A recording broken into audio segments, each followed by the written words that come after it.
তো 20-25 তলার উপরে আছে, 20-25 তলার উপরে আছে স্যার।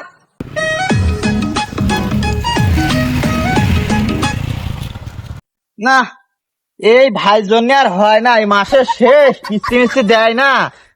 আমি যখনই বাড়ির পারে যাই তখনই পলাই। আমার চাকরি মনে হয় এবার আর থাকবে না, খাতায় তো দেরি হয়ে গিয়েছে।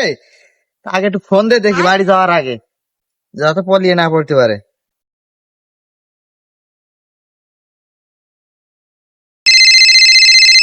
ভাই, ওই বলছি কোয়ানে আছেন নাকি?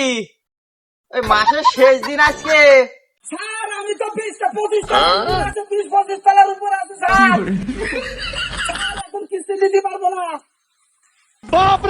মাসের শেষ দিন আজকে, টাকা পয়সাও দিলেন না, এভাবে কি চলে বলেন? আমার তো চাকরি নিয়ে খুব টানাটানির অবস্থায়। হ্যাঁ আমি অফিসে আছি, সামনে সপ্তাহ নেবেন। মানে রেছেন? ও আপনি 25 তলায় থাকেন আর যে কয় তলায় থাকেন, আমার ম্যানেজার খুব চাপ সৃষ্টি করছে। ম্যানেজার শুনছে না, ম্যানেজার আপনারা আমি 25 তলায় দেখতে পাচ্ছি, আমি নিচ তলায় রয়েছি ভাই। লাভেন ভাই লাভেন।